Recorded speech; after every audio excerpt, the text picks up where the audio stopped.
Ya, Insight Learners, Insight Leaders, selamat datang kembali nih. Channel kita Reka Baru, bagian daripada Insight Web Academy. Dengan Hura, saya adalah chairman dan co-founder daripada Insight Web Academy. Kali ini kita mau bahas Vietnam. Nah, ini menarik. Ini adalah tetangga kita, sama-sama di Asia Tenggara, sama-sama anggota ASEAN, di mana kita mau membahas Vietnam ini utamanya ya karena kita ini deket ya. Profil kita ini agak sama, terutama persaingan dalam konteks foreign direct investment. Itu yang pertama. Yang kedua, di sini kita coba nih yang dari Vietnam itu suksesnya, resepnya apa sih? Vietnam itu sempat 4 kali loh juara 1 di antara lower middle income group. Dalam artian di antara negara-negara berkembang terkait dengan inovasi.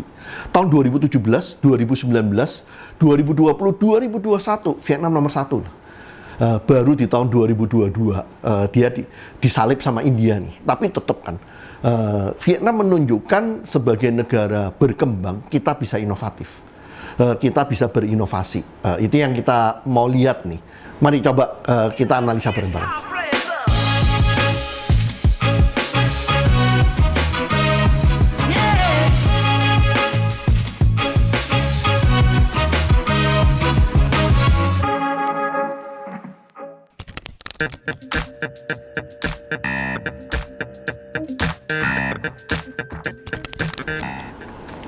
Saya pernah beberapa kali ke Vietnam untuk mengajar program MBA di salah satu top university di sana, international program kerjasama antara top university-nya Vietnam dengan top university-nya Swiss. Kesan saya sih kalau saya datang ke Vietnam ya yang pertama saya suka makanannya lah. Dia makanannya kayaknya lebih sehat ya, banyak yang vegetarian di sananya. Saya juga suka di mana makanannya dia itu kombinasi kayak ada budaya Perancisnya di dalamnya. Jadi kayak ada baratnya, kemudian agak ada Asianya, fusionnya dia itu saya suka dengan makanan-makanan mereka. Kesan saya sebenarnya kalau kita ngelihat ya dari GDP per kepala, per kapitanya, Indonesia dengan Vietnam itu kan mirip ya. Tapi kalau kita melihat infrastruktur, kemudian melihat kehidupan orang-orang di sana, kesan saya sih Vietnam ini masih seperti China tahun 2004-2005 waktu saya baru-baru datang ya. Ada unsur-unsurnya agak mirip di sana. Tapi yang saya kagum dengan mereka itu semangat belajar ya. Sewaktu saya ngajar di sana, kan saya ngajar program MBA, international class, bahasa Inggris, bahasa-bahasanya bagus. Bagaimana murid-murid ini selalu open, bisa diskusi, nggak terlalu cerewet, agak-agak mirip dengan China sih. Semangat belajarnya dia. Juga termasuk saya pernah diundang juga untuk diskusi dengan para business leader di Vietnam. Kualitas diskusinya terkait dengan tema SDM itu bagus.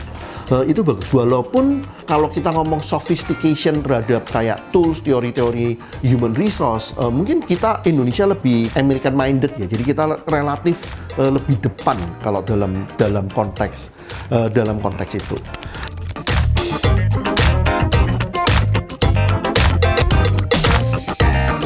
Kalau kita lihat ya, dibandingkan dengan Vietnam, kita ini kan bersaing untuk foreign direct investment ya, terutama untuk case-case tertentu gitu.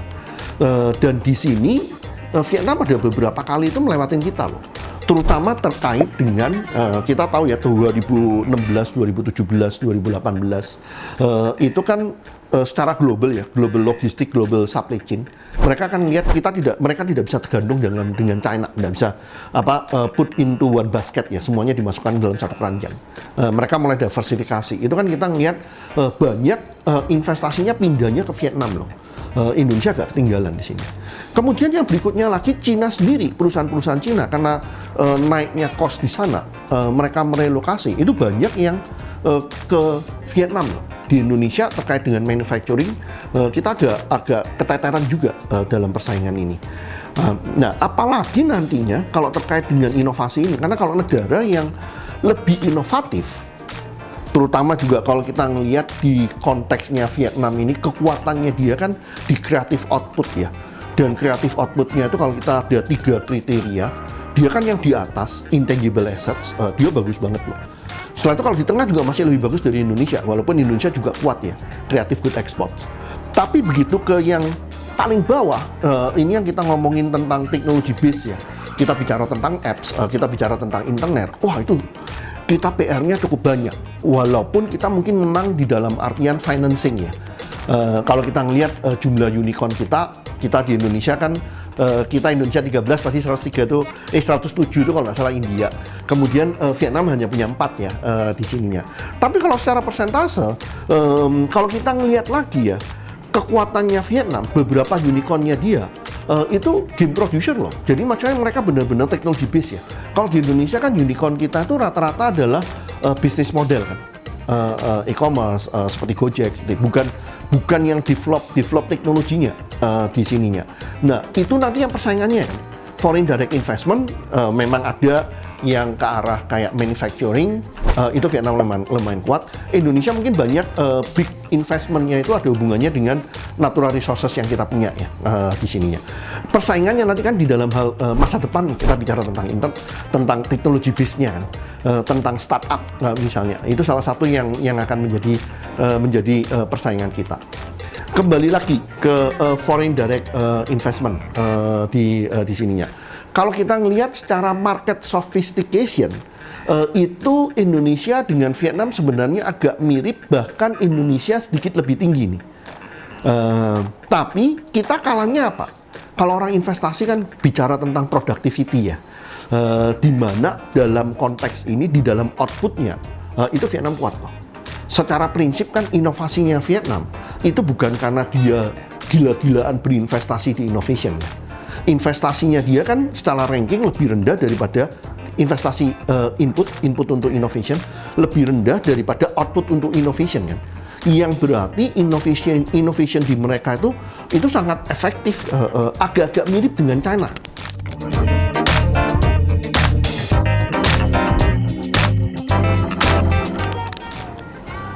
Salah satunya saya agak kepikir gini, kalau saya ngelihat sewaktu saya berapa kali datang ke Vietnam ya, kita bicara tahun berapa ya, sewaktu sebelum ini, sebelum kita 2020, kalau nggak salah 2018-2019.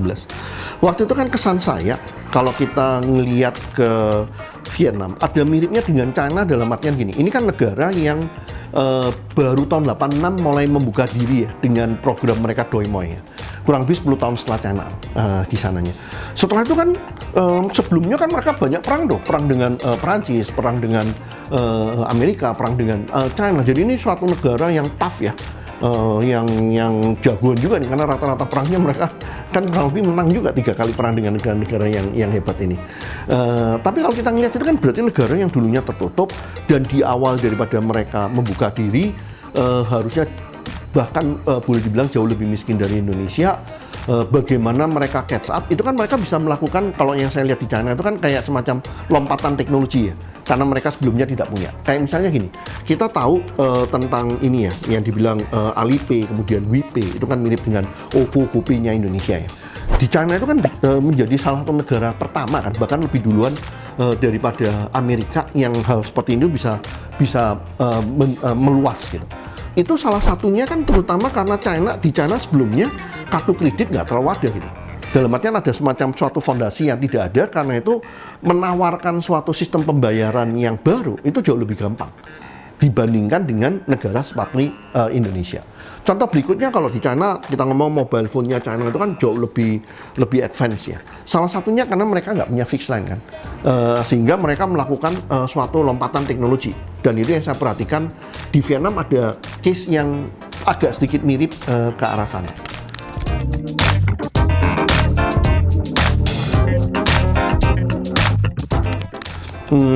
Terakhir, jadi apa yang kita dapat nih dengan membahas Vietnam?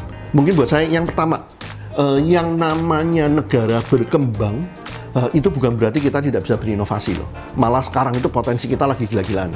Kita lihat dari Vietnam, sebelumnya kita sempat bahas India ya. Karena itu kan tema inovasi itu seharusnya salah satu tema yang akan menentukan kita bisa nggak keluar dari middle trap income-nya. Itu kan yang sekarang lagi kita perhatikan, bagaimana Vietnam, India akan deal dengan itu. Kemudian yang kedua, dengan Vietnam ini kita bisa mencoba memperhatikan bagaimana pentingnya kita ngelihat ke arah outputnya, menghasilkan suatu efisiensi dalam investasi di bidang inovasi ini sendiri. Oke, terima kasih teman-teman. Semoga video ini ada gunanya, bermanfaat. Kalau kalian suka, bagi-bagi ke teman-teman yang lain. Dan kalau boleh, jangan lupa subscribe. Ini adalah channel baru dari Insight Web Academy. Like, mungkin juga notification-nya jangan lupa. Atau tulis juga komennya. Apa yang kalian mau tahu, kira-kira berikutnya kita mau buat video apa. Thank you.